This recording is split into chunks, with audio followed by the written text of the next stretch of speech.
महागठबंधन में राजद को कांग्रेस से ज्यादा सीटें मिलेंगी, तो एनडीए गठबंधन की अगर बात करें तो जनता दल यूनाइटेड भारतीय जनता पार्टी से ज्यादा सीटों पर चुनाव लड़ेगी। और उसके बाद आंकड़ा क्या कहता है, एनडीए और महागठबंधन दोनों ही अलायंसेस का सीट बंटवारे को लेकर के लगभग लगभग आंकड़े साफ होने लगे हैं। और हम जो आंकड़े आपको बताएंगे उसी के इर्द गिर्द दोनों ही घटक दलों में बंटवारा होगा सीटों का। और उसके बाद हम आपको यह भी बताएंगे कि किसका पलड़ा कितना भारी होगा, किसका प्रेशर पॉलिटिक्स कितना अच्छा काम किया।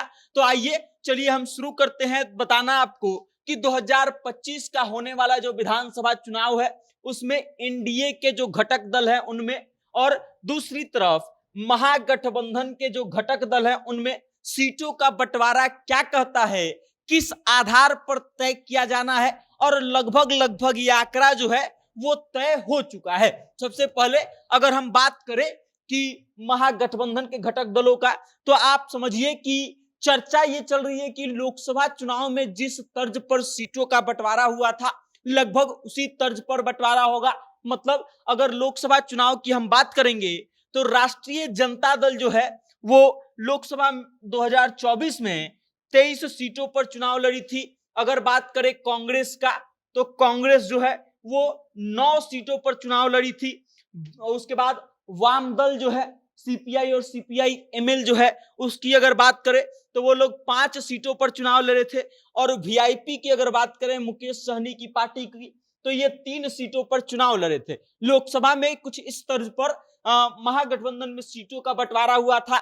और कहा यह जा रहा है कि 2025 के विधानसभा चुनाव को लेकर के भी लगभग इसी तर्ज पर महागठबंधन में सीटों का बंटवारा होना है। और अगर इसी आंकड़े को हम लेकर के चले तो 2025 के विधानसभा चुनाव में राष्ट्रीय जनता दल जो है वो लगभग 138 सीटों पर चुनाव लड़ सकती है।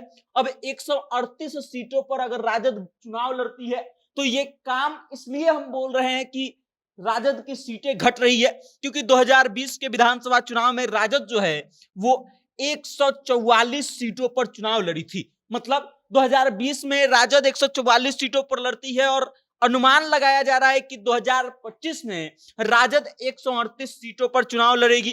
कांग्रेस जो है वो 54 सीटों पर चुनाव लड़ सकती है बिहार विधानसभा चुनाव में, जबकि 2020 में कांग्रेस जो है वो लड़ी थी उस सीट की संख्या जो है वो 70 थी। मतलब 70 सीटों पर लड़ने वाली कांग्रेस का सीट इस बार कम होने जा रहा है।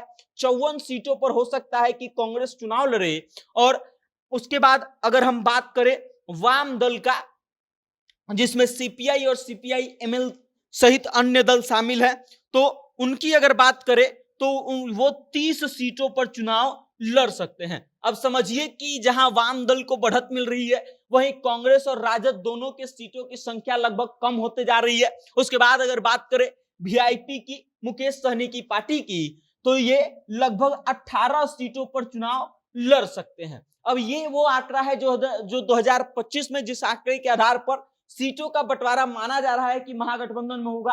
अब 2020 का थोड़ा सा आंकड़ा जान लीजिए कि क्या ट्रेंड रहा था और 144 सीटों पर लड़ने वाली राजद जो है कितनी सीट जीत पाई थी।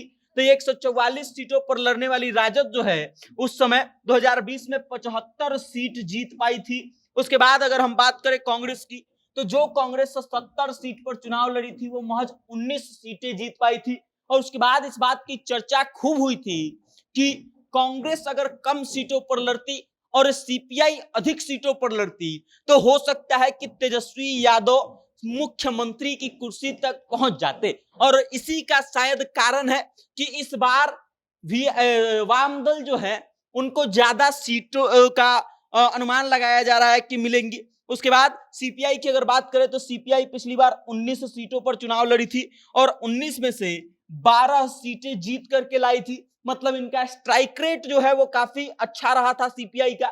और इस कारण से इस बात की चर्चा है कि सीपीआई की सीटों की संख्या इस बार बढ़ सकती है। सीपीआई एमएल जो है 19 सीटों में से 12 सीट जीती थी और केवल सीपीआई की अगर हम बात करें तो वो 6 सीटों पर लड़ी थी और 2 सीटें जीती थी। अब आप इस बात से अनुमान लगा लीजिए कि महागठबंधन का आंकड़ा क्या कहता है। उसके बाद हम बताएंगे आपको कि एनडीए का क्या हाल है, और उसके बाद अंत में ये भी बताएंगे कि अगर इसी तर्ज पर सीटों का बंटवारा होता है तो फिर क्या देखने को मिल सकता है, 2025 विधानसभा चुनाव का रिजल्ट क्या हो सकता है। तो सबसे पहले एनडीए की अगर हम बात करें तो एनडीए के जो घटक दल है उनमें लोकसभा चुनाव में किस आधार पर सीटों का बंटवारा हुआ था ये जान लीजिए। भारतीय जनता पार्टी 17 सीटों पर चुनाव लड़ी थी, जनता दल यूनाइटेड 1 सीट कम पर लड़ी थी, मतलब भाजपा 17 पर जदयू 16 पर चुनाव लड़ी थी। उसके बाद एलजेपीआर यानी कि चिराग पासवान की पार्टी 5 सीटों पर चुनाव लड़ती है।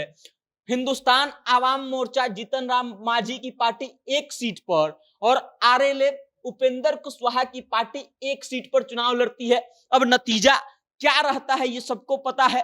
चिराग पासवान की पार्टी का स्ट्राइक रेट 100% रहता है, जीतन राम मांझी के पार्टी का स्ट्राइक रेट 100% रहता है। 100% का तात्पर्य है कि 5 सीटों पर लड़ते हैं और 5 सीट निकाल लेते हैं। 1 सीट पर लड़ते हैं जीतन राम मांझी, 1 सीट निकाल लेते हैं। आरएलएम जो है ये 1 सीट पर चुनाव लड़ते हैं लेकिन हार जाते हैं।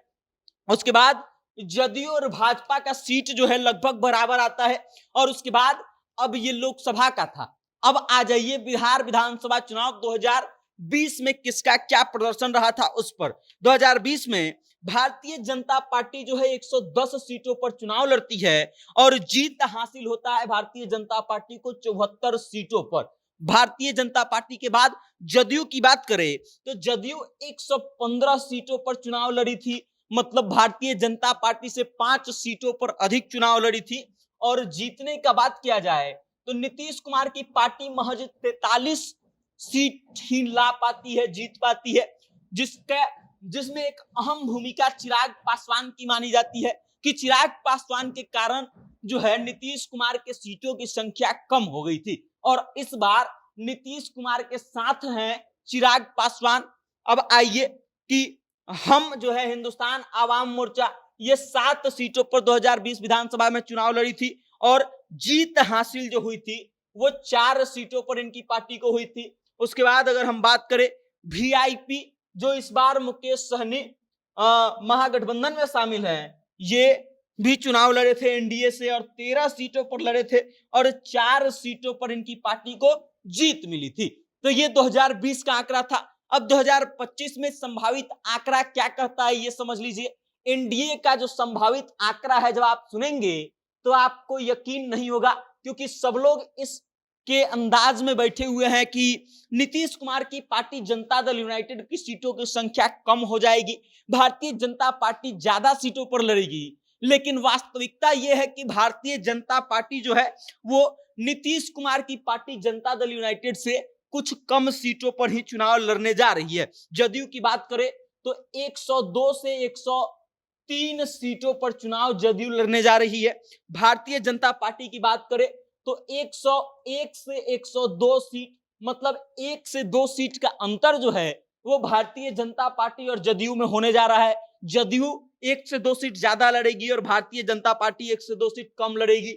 अगर बात करें एलजेपीआर यानी कि चिराग पासवान का, तो ये 25 से 28 सीटों पर चुनाव लड़ने जा रहे हैं। और उसके बाद अगर बात करें हिंदुस्तान आवाम मोर्चा का, तो ये 6 से 7 सीटों पर चुनाव लड़ने जा रहे हैं।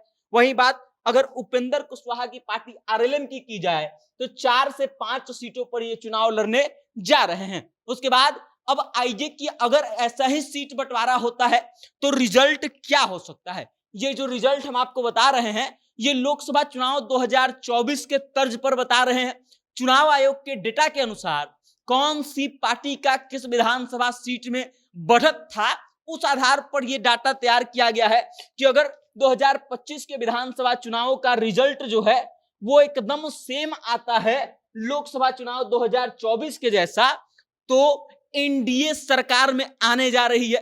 नीतीश कुमार और भारतीय जनता पार्टी की सत्ता में वापसी होने जा रही है, ये तय है। लेकिन अगर रिजल्ट बदलता है, जिसके संभावनाएं ज्यादा है, क्योंकि लोकसभा चुनाव में प्रशांत किशोर वाला फैक्टर जो है वो था नहीं, लेकिन बिहार विधानसभा चुनाव 2025 में प्रशांत किशोर नाम का फैक्टर अभी काम कर रहा है। उसके अलावा भी कई और कारण हो सकते हैं जो संभावित रिजल्ट को बदल दे।